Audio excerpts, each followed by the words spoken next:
반갑습니다. 반갑습니다. 네. 자, 우리 유치부 친구들은 뒤에 목사님 보여요, 유치부 친구들? 아, 네. 엄마 아빠만 손을 흔들고 있네요. 네. 우리 초등부도 그렇고 중고등부 우리 청년들 오늘 온 가족 예배죠. 네. 아, 이제 뒤에 주아하고 아이니가 손을 흔들어 줬습니다. 아, 감사하네요. 그 인사이드 아웃 2 영화 보셨습니까? 자, 나는 인사이드 아웃 2 영화를 봤다. 손을 들어 주십시오. 많이 봤네요. 그러면 조금 이해를 할 수도 있고, 혹 이 영화를 보시지 않은 분들은 오늘 설교를 듣고 혹시 뭐 보실 수도 있으시겠죠. 네. 아마 제가 이번 주 설교를 준비하면서 오늘 제목이 이거잖아요. 불안하지 않을 것이다. 그래서 이 영화를 꼭 봐야 되겠다. 설교 전에 생각을 하고 제가 봤습니다.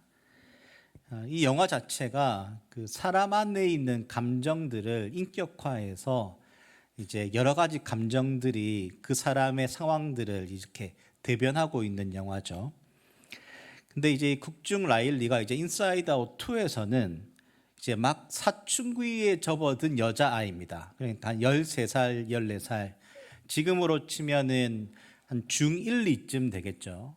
제 생각에는 아마 그 정도 될 것 같은데요.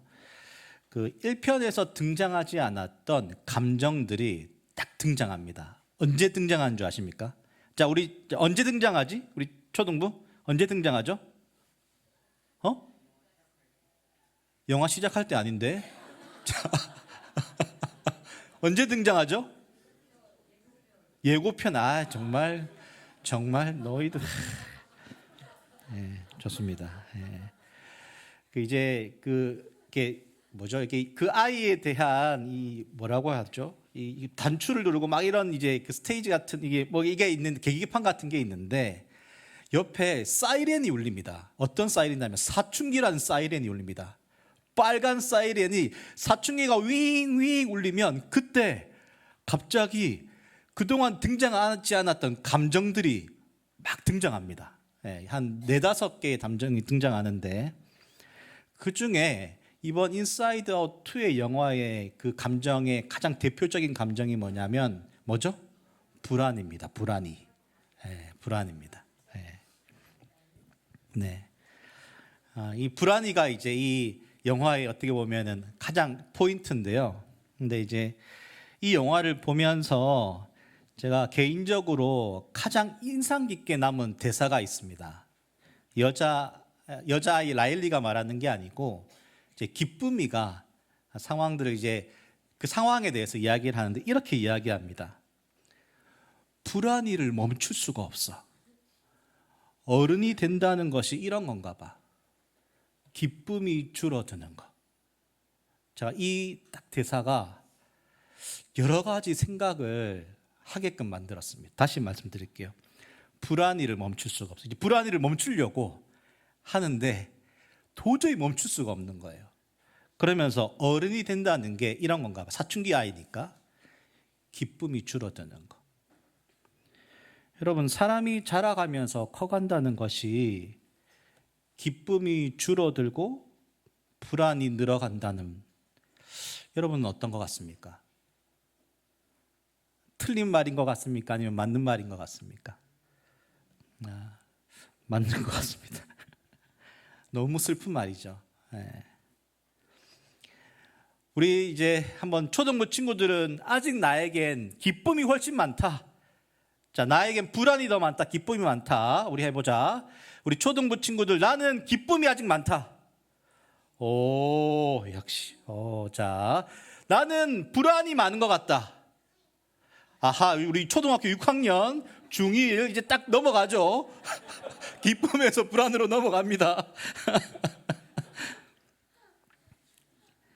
저도 생각을 해봤습니다. 제 삶에 불안이 많은가, 기쁨이 많은가.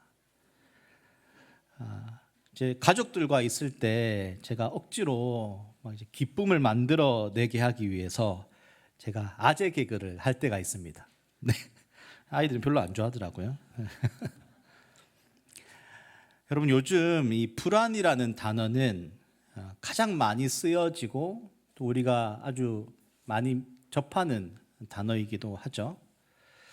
저도 이제 이 온가족 예배니까 어린 시절에 저에게 불안이 언제 있었나 이제 딱 그 순간 설교를 준비해서 들었던 몇 가지 생각이 있었는데, 하나는 이제 밖에 어린 시절에 비가 많이 오면 이제 어머니가 이제 바깥에서 이제 있다가 오실 때쯤에는 그때는 왜 그렇게 불안한지 모르겠어요. 엄마가 사고가 나진 않았을까, 또 여러 가지 어려움을 당하진 않았을까, 어린 시절에 그런 불안들이 제 마음 가운데 몰려올 때가 있었습니다. 저는 이제 저희 때만 이런 줄 알고 요즘에는 이제 OMR 카드가 없어졌는 줄 알았는데, 아까 우리 뒤에 그 준하하고 승우한테 다 물어보니까 지금도 OMR 카드 쓴다고 하더라고요. 네, 근데 이제 제가 시험을 치고 마킹을 하고 난 다음에, 여러분 어떠셨는지 모르겠는데 다 하고 난 다음에 항상 이걸 밀러 쓴 건 아닌지 체크한 거. 네. 항상 그 불안이 제 마음 가운데 있었어요. 정답을 잘 풀었는데 마킹을 한 걸 번호를 잘못 보고 하나씩 밀러서 이제 쓴 건 아닌지, 이런 불안들이 제 마음 가운데 있었죠. 여러분들은 어떻습니까? 그러니까 이제 인사이드 아웃 2 영화를 보면 불안이가 저의 삶에 여러 가지 상상들을 하게 만든 것이죠. 정신의학 그 진단 편람에서는 불안을 이렇게 정의합니다. 불안은 미래의 위협에 대한 예상, 아직 일어나진 않았지만 앞으로 일어날 것만 같은 불쾌한 이제 정서, 이런 상태를 말하는 거죠. 최근 나온 책 중에 그 불안 세대라는 책이 있습니다. 네, 저도 이걸 다 읽어보았는데요. 읽고 전혀 적용은 안 하고 있는. 이 책은 이제 포커싱이 젊은 세대들, 그러니까 1996년 이후로 태어난 아이들이, 젊은이들이 왜 불안 세대가 되었나 하는 내용의 책입니다. 그것을 이제 사회학자가 그 사회학으로 보고 시선을 통계를 내리면서 매긴 것이죠. 그러니까 이제 1996년 이후로 태어난 여러분들은 왜 불안 세대가 되었나, 이 책에서 진단하고 있는 건 두 가지입니다. 가장 중요한 것은 현실 세계의 부모님들의 자녀에 대한 과잉 보호와 또 하나는 가상 세계의 과소 보호입니다. 그러니까 쉽게 이야기하면 스마트폰이나 또한 특별히 여자아이들에게는 SNS, 이런 것들이 이제 생기면서 아이들에게 더 많은 불안을 증폭시킨 거죠. 그러니까 부모들이 자녀들을 너무나 많은 과잉 보호를 하는 것과 함께 너무 많은 아이들에게 이 온라인이라는 영상을 아주 어릴 때부터, 영상을 보면 아이들이 아무것도 안 하고 가만히 있잖아요. 그러니까 이제 영상을 쉽게 노출해 버리는 거죠.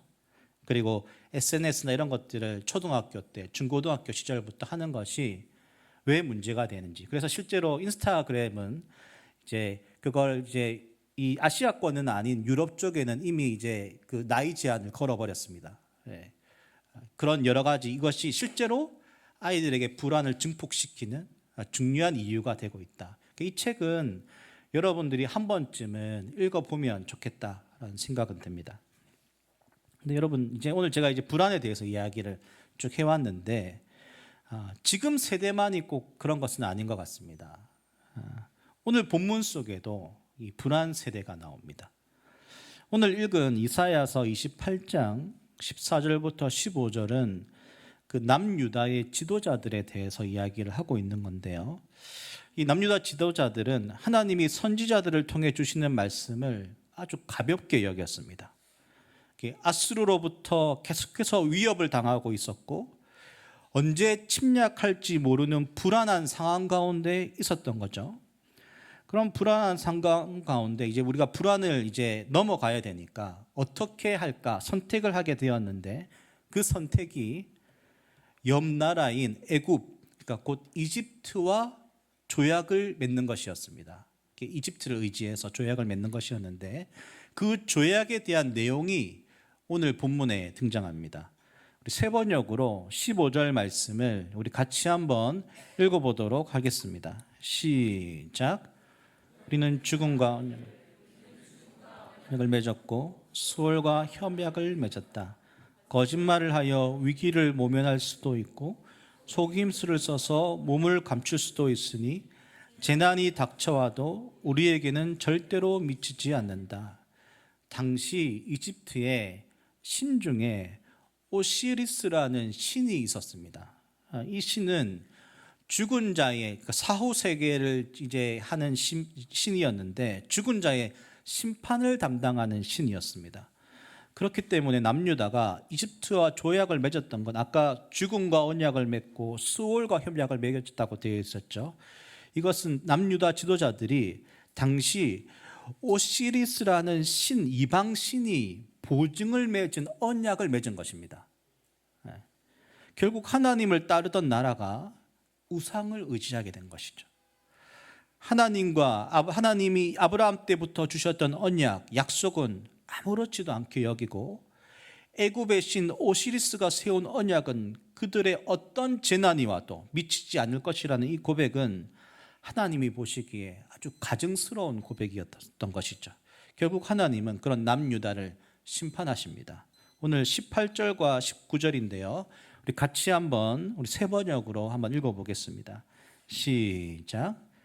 그래서 죽음과 맺은 너희의 언약은 깨지고 수월과 맺은 너희의 협약은 파기될 것이다. 재앙이 닥쳐올 때에 너희가 그것을 피하지 못하고 꼼짝없이 당하고 말 것이다. 재난이 유행병처럼 퍼질 때에 너희가 피하지 못할 것이다. 그 재난이 아침마다 너희를 치고 밤낮을 가리지 않고 너희를 엄습할 것이다. 이 말씀을 알아듣는 것이 오히려 두려움이 될 것이다. 불안하여 붙잡았던 세상이 오히려 부메랑이 되어 그들에게 다시 돌아왔습니다. 사망의 죄악을 맺었던 애굽신은 결국 그들을 실망시켰습니다. 여러분, 그 팀 켈러 목사님이 쓴 책 중에 내가 만든 신, 이 우상에 대한 내용인데요. 내가 만든 신에서 이렇게 말합니다. 내가 만든 신은 반드시 나를 배신한다. 가짜 신은 늘 실망을 안겨주기 마련이며 그 과정이 파괴적일 때가 많다. 그리고 이렇게 써 있습니다. 무엇이든 당신이 그것을 보며 마음 깊은 곳에서 이렇게 말한다면 그게 곧 우상이다. 저것만 있으면 내 삶이 의미 있어질 거야. 나도 가치 있는 사람이 될 거야. 내가 중요해지고 안정감이 들 거야. 그것은 뭐 로맨틱한 사랑이든 그것이 가정이 되든 돈, 권력, 성취, 여러분들이 속해 있는 분야의 인맥, 건강, 몸매, 매력적인 외모, 무엇이든지 우상이 될 수 있습니다. 그리고 그것은 반드시 여러분을 배신합니다. 그 남자 이제 저희 때의 그룹이었죠. 아이돌 그룹 신화라고 있습니다. 여러분 아십니까? 거기에 이제 이민우라는 가수가 있습니다. 키는 작습니다. 저보단 크겠죠. 작년에 한 10월쯤이었나요? 4인용 식탁이라는 프로그램에 나와서 지난 3년 동안 믿었던 사람에게 배신을 당해가지고 전 재산까지 갈취당하고 고통받았던 시간들을 이야기했던 적이 있습니다. 많은 사람들이 뉴스에 많이 나왔었죠. 그때 그가 이렇게 말합니다. 하루하루 숨을 쉴 수가 없었다. 여러분, 가짜 신은 늘 실망감을 안겨줍니다. 그리고 아주 파괴적이죠. 그 삶을 불안으로 가득하게 만들어 버립니다. 그러면 이제 이런 질문을 할 수가 있겠죠. 불안하지 않은 삶을 살 수 있을까? 그렇다면 사람이 여러분 어떻게 생각합니까? 불안하지 않은 삶이 사람에게 존재할까요? 전도서 7장 14절은 이렇게 말씀이 나옵니다. 우리 같이 한번 읽어보겠습니다. 시작. 형통한 날에는 기뻐하고 공고한 날에는 되돌아보아라. 이 두 가지를 하나님이 병행하게 하사 사람이 그의 장래일을 능히 헤아려 알지 못하게 하셨느니라. 하나님이 사람에게 인생 가운데 계속해서 반복해서 두 가지 날을 주십니다. 하나는 형통한 날입니다. 아주 기쁜 날이고 감사한 날인 거죠. 그때 우리는 기뻐하고 감사하면 됩니다. 하지만 형통한 날만 주시는 것은 아닙니다. 공고한 날도 주십니다. 이 공고한 날이 어떤 날이냐면 불안이 몰려오는 날입니다. 예측할 수 없는 일이 벌어지고 또 내가 받아들일 수 없는 일들이 일어날 때죠. 저도 생각해 보면 이제 저의 인생 가운데 몇 번이 있었는데 가장 크게는 제가 한숫교회에 와서 이제 아내가 아프다고 판정을 받은 날입니다. 갑작스럽게 제 인생 가운데 불안이 저를 완전히 엄습했던 날이었죠. 그런 날이 우리 인생 가운데 반드시 찾아오게 되어 있습니다. 근데 하나님이 이 두 가지를 병행하신 이유가 나오죠. 그의 장래 일을 능히 헤아려 알지 못하게 하시기 위해서다. 그러니까 이 불안이라는 것은 이제 이것이 증폭되고 계속해서 이것이 불안이 우리를 엄습하면 이제 정신적으로 문제를 일으키고 여러 가지 아픔들이 있지만, 하지만 불안이라는 것은 하나님이 우리 삶 가운데 인생의 참 주인이 누구이심을 물어보는 장치라고 저는 생각합니다. 그렇게 사람의 인생의 불안은 언제나 늘 함께합니다. 완전히 불안하지 않은 삶이란 우리에겐 존재하지 않습니다. 이걸 인정해야 됩니다. 왜냐하면 하나님이 그렇게 우리를 만드셨기 때문이죠. 그럼에도 오늘 성경은 우리에게 불안하지 않을 것이다 라고 말씀해 주시고 계십니다. 우리 16절 말씀인데요, 우리 개역개정과 새번역을 계속 한번 읽어보도록 하겠습니다. 16절이 오늘 제가 말씀을 전하려고 했던 본문인데요, 먼저 개역개정으로 먼저 읽어보겠습니다. 시작. 그러므로 주 여호와께서 이같이 이르시되 보라, 내가 한 돌을 시온에 두어 기초를 삼았노니 곧 시험한 돌이요 귀하고 견고한 기초돌이라. 그것을 믿는 이는 다급하게 되지 아니하리로다. 우리 세 번역으로 읽겠습니다. 시작. 그러므로 주 하나님께서 이렇게 말씀하신다.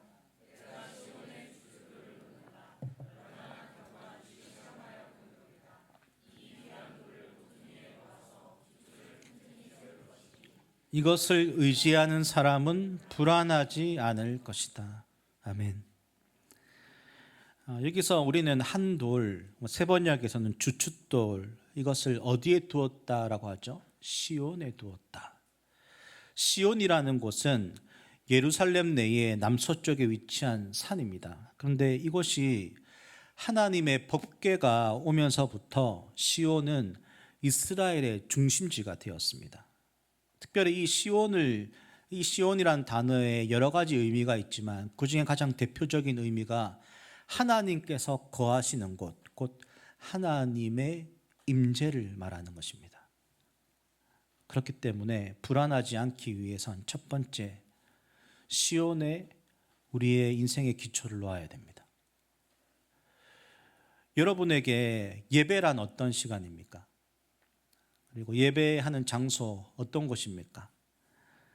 저에게 예배란 하나님의 임재를 경험하는 곳이고, 하나님이 말씀하시는 곳이고, 그곳에서 불안하지 않으며 흔들리지 않는 시간이 곧 예배입니다. 삶의 여러 가지 흔들리는 시간을 겪다가 예배를 드리면 그 시간은 저의 삶의 무게를 내려놓고 다시 하나님을 바라보게 하며 내 삶을 흔드는 불안을 잠재우고 하나님이 무엇이라고 말씀하시는지 듣게 되는 시간, 그것이 곧 예배입니다. 그렇게 예배는 너무나 소중한 시간입니다. 물론 일주일 이 시간 우리가 함께 예배를 드리는 시간만이 예배는 아닙니다. 여러분들이 삶 가운데 하나님을 만나는 시간, 또 하나님의 그 숨을 느끼며 또 살아가는 시간, 저도 이제 생각해 봤는데 저 개인적으로는 좀 설거지를 하는 시간이 하나님이 참 많이 저에게 생각을 주시는 시간입니다. 그때는 좀 불안하지 않더라고요. 그렇게 우리의 시선을 땅이 아닌 하늘에 둘 때 우리는 불안하지 않습니다. 성도 여러분, 우리의 시선을 조금만 더 하늘로 두십시오. 하나님의 임재를 경험하십시오. 무엇보다 저의 삶의 시온은 말씀입니다. 말씀은 저에게 나침반 같습니다. 방향을 말해주는 거죠. 그 전에는 어디로 갈지 불안합니다. 막 이제 나침반에 이 바늘이 왔다 갔다 하는 거죠. 그런데 말씀을 접하고 또 말씀을 묵상하면 그 흔들리던 나침반이 하나를 딱 가리킵니다. 그리고 그 바르게 되어진 방향을 보고 가면 우리의 삶의 불안은 잠잠해집니다. 흔들리지 않죠. 특별히 저에게 가족 그리고 교회 공동체는 저의 삶의 불안을 잡아줍니다. 한 주 동안도 저에게도 이번 한 주에도 여러 가지 불안의 마음들이 엄습하고 생각이 드는 순간들이 있었죠. 누구에게 이 이야기를 해야 하지 하는 마음들이 들 때가 있죠. 그때 저의 이야기를 들어주고 공감해주는 공동체가 있기 때문에 저는 그 불안을 떨쳐버리고 다시 나아갈 수 있었습니다. 성도 여러분, 시온에 여러분의 인생의 기초를 두십시오. 하나님의 임재가 있는 예배의 말씀 그리고 공동체뿐만 아니라 이것뿐만이 아니라 여러분들이 하나님을 더 많이 만나는 신앙의 여러 가지 다양함들이 우리의 삶 가운데 있는 이 불안을 잠재워주고 다시 나아갈 수 있게 해줄 것입니다. 그렇기 때문에 더 이상 불안하지 않는 성도 여러분 될 수 있기를 간절히 소원합니다. 두 번째는 오늘 본문을 보시면 시온의 한 돌을 놓는데 이 돌이 어떤 돌인지를 설명합니다. 우리 16절을 다시 한 번 더 읽어보도록 하겠습니다. 시작. 그러므로 주 여호와께서 이같이 이르시되 곧 시험한 돌이요 귀하고 견고한 기초돌이라 그것을 믿는 이는 다급하게 되지 아니하리로다. 오늘 돌이 어떤 돌인지를 말해주는데 시험한 돌 그리고 견고한 기초돌이라고 말하고 있습니다. 세 번역에서는 얼마나 견고한지 시험하여 본 돌이라고 되어 있습니다. 그러니까 어떤 시험을 해도 부서지지 않고 변형되지 않는 견고한 돌이죠. 갑자기 생각이 든 건데 예를 들면 차가 개발되어 난 다음에 그 차에 대한 안정성들도 저희들이 체크하잖아요. 안전한지 괜찮은지 마찬가지죠. 이것은 시험을 하고 아무렇게나 막 해도 변하지 않는 견고한 돌이라는 것입니다. 이 믿을 수 있는 단련된 돌 바로 예수 그리스도를 말합니다. 사도행전 4장 11절 말씀이 이렇게 되어 있는데요. 우리 같이 한번 읽어보겠습니다. 시작. 이 예수는 너희 건축자들의 버린 돌로서 집 모퉁이의 머릿돌이 되었느니라.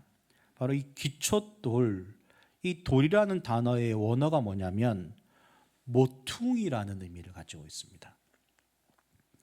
이 모퉁이 돌은 한 구석에 이렇게 제쳐두어 있는 돌을 말하는 것이 아니고 이 건물의 모서리를 가장 밑에서 지탱하고 있는 견고한 돌을 말합니다. 그러니까 건물을 세울 때에 기준이 되는 가장 중요한 돌을 말하기도 합니다. 이 모퉁이 돌의 이 역할 중에 가장 중요한 것이 안정성입니다. 구조적으로 이 돌이 딱 있으면 흔들리지 않는 것이죠. 잘 흔들리지 않습니다. 이제 모퉁이를 어떻게 잘 잡았느냐가 그만큼 중요한 것이죠. 모퉁이 돌을 잘 놓았다는 것은 외부의 압력이나 여러 가지 부하에도 건축물을 안정적으로 유지하게 도와준다는 것입니다. 그러니까 시간이 지나가도 건축물이 변형되거나 손상되는 것을 방지해주는 이 모퉁이 돌. 그렇기 때문에 불안하지 않는 삶은 예수 그리스도 그 하나님을 인생의 집 모퉁이로 둘 때 가능합니다. 제가 지난 목요일 이제 저희 부모님 댁을 다녀왔습니다. 이제 상주에 계신데요.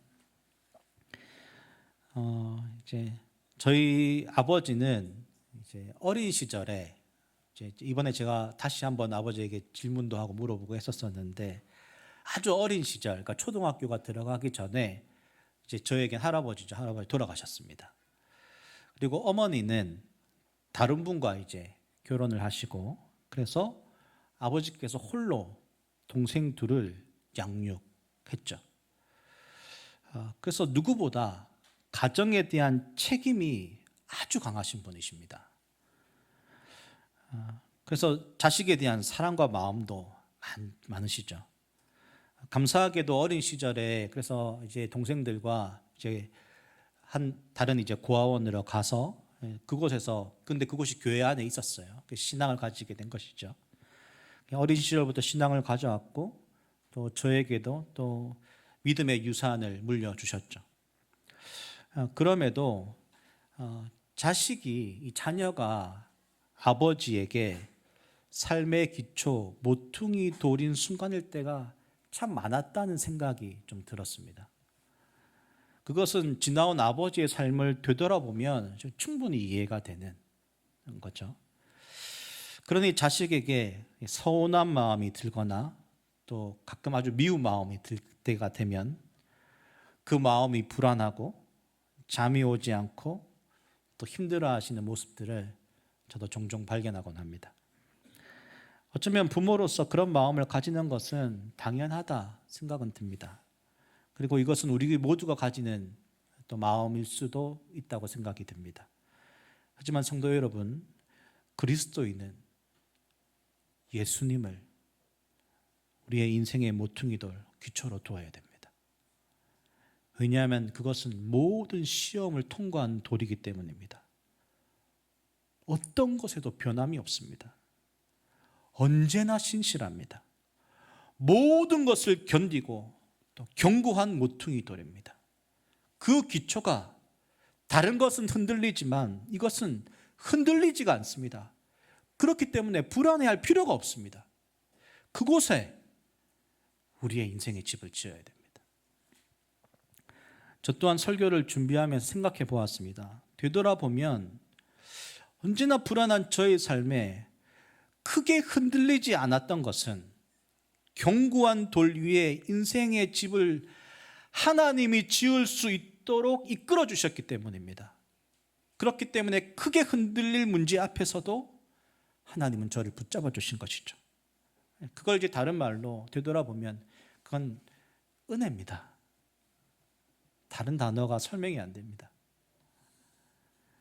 제가 부모님 안에서 큰 상처 없이 믿음 가정 안에서 자란 것도, 어린 시절 다닌 교회에서 좋은 믿음의 사역자들을 만난 것도, 아내가 또 이제 남천교회로 와서 또 만나서 제가 결혼을 한 것도, 그리고 한 가정을 이루어 저 여기 이 한숲에 있는 것도 되돌아보면 내가 기초를 놓은 것처럼 보이나 하나님이 그 모퉁이 돌을 내 인생 가운데 기초로 삼아 주셔서 지금까지 큰 풍랑에서도 흔들리지 않게 이끌어 주신 것이죠.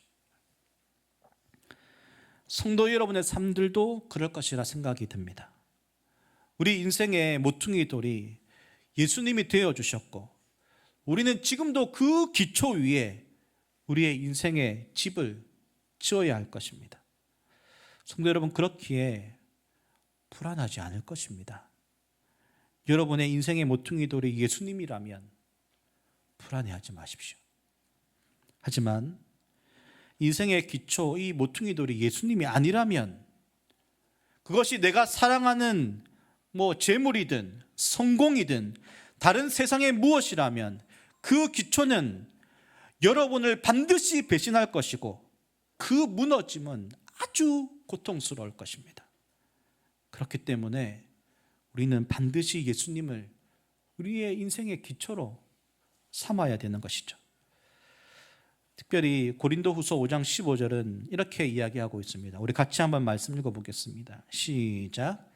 그가 모든 사람을 대신하여 죽으심은 살아있는 자들로 하여금 다시는 그들 자신을 위하여 살지 않고 오직 그들을 대신하여 죽었다가 다시 살아나신 이를 위하여 살게 하려 함이라. 바로 예수님을 따라 사는 삶, 그것을 기초로 삼아야 됩니다. 우리는 그것을 계속해서 고백해내야 되는 거죠. 그러면 따라가는 삶이란 무엇인가? 우리가 계속해서 함께 고백하고 있는 말씀인데요. 로마서 12장 14절부터 16절을 같이 한번 읽어보겠습니다. 시작. 너희를 박해하는 자를 축복하라. 축복하고 저주하지 말라. 즐거워하는 자들과 함께 즐거워하고 우는 자들과 함께 울라. 서로 마음을 같이하며 높은 데 마음을 두지 말고 도리어 낮은 데 처하며 스스로 지혜 있는 채 하지 말라. 우는 자들과 함께 울고 마음을 높은 데 두지 말고 낮은 데 두는 것, 바로 예수님을 나의 인생의 기초로 들고 사는 삶. 그때 우리의 삶은 불안하지 않을 것입니다. 마지막으로 서두르지 말고 하나님을 믿고 의지하십시오. 우리 28장 16절 다시 한번 읽어볼까요? 시작. 그러므로 주 여호와께서 이같이 이르시되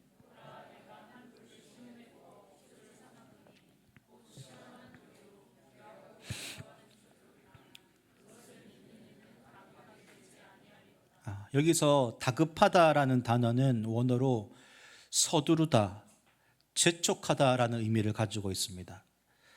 남유다 지도자들은 아수르의 공격 앞에 하나님의 약속을 신뢰하지 못했죠. 믿지 못한 것입니다. 믿지 못하면 여러분 서두르게 됩니다. 성급한 행동을 하게 되죠. 불안한 사람들의 특징은 서두릅니다. 기다리지를 못합니다. 이스라엘이 출애굽할 때에 홍해 앞에서 사람들은 불안해했습니다. 그래서 모세를 자꾸 재촉하죠. 어떻게 해야 할지 모를 때에 모세가 이렇게 이야기를 합니다. 출애굽기 14장 13절과 14절 말씀인데요. 같이 한번 읽겠습니다. 시작. 모세가 백성에게 이르되 너희는 두려워하지 말고 가만히 서서 여호와께서 오늘 너희를 위하여 행하시는 구원을 보라. 너희가 오늘 본 애굽 사람을 영원히 다시 보지 아니하리라. 여호와께서 너희를 위하여 싸우시리니 너희는 가만히 있을지니라. 이 말씀은 이런 것입니다. 서두르지 마라. 가만히 서서 하나님이 하실 일을 믿어라. 하나님이 너희를 위하여 일할 것이다. 그걸 믿으라는 거죠. 여러분, 오늘 이제 저희들이 함께 보고 있는 이사야 말씀은 이제 토요일 어제 하나님 나라 큐티 본문입니다. 저는 항상 주일 말씀을 그 전 토요일 말씀으로 묵상하며 준비합니다. 그 말씀의 인도하심을 신뢰하는 거죠. 그러면 이제 저는 이렇게 질문합니다. 항상 이제 설교를 준비하면 하나님 왜 이 말씀입니까? 공동체에게도 하나님 말씀하시는 분이시니까요. 오늘 16절을 유진 피터슨의 메시지에서는 이렇게 말합니다. 이제 거의 끝나갑니다. 자, 같이 한번 읽어볼까요? 시작. 잘 보아라. 시온의 초석을 하나 놓을 것이다. 네모 반듯하고 확고부동한 초석이다. 이 돌이 뜻하는 바는 이렇다. 믿고 의지하는 자 흔들리지 않는다. 오늘 이 말씀을 저와 한순 공동체에 주시는 이유는 이것입니다. 너의 삶이 흔들리고 있느냐? 그래서 불안해하느냐? 서두르지 말고 하나님을 믿고 의지해라. 너의 삶의 기초를 점검해라. 기초를 하나님으로 두어라. 그러면 결코 흔들리지 않을 것이다. 불안하지 않아도 된다. 오늘 이 말씀하는 것입니다. 삶을 하나님이 붙들고 계시다는 사실을 여러분 믿으십시오. 그리고 하나님을 의지하십시오. 불안해하지 마십시오. 한숲 공동체 안에서 그 불안이 잠잠해질 것입니다.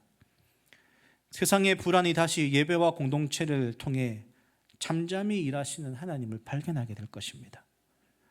무엇보다 하나님만을 의지할 때에 한숲을 통해 하나님 나라를 볼 것입니다. 그러한 은혜가 있는 성도 여러분 될 수 있기를 간절히 소원합니다. 우리 한번 이 시간 이제 찬양팀 나와서 우리 찬양을 함께 먼저 하고 기도를 했으면 좋겠는데요.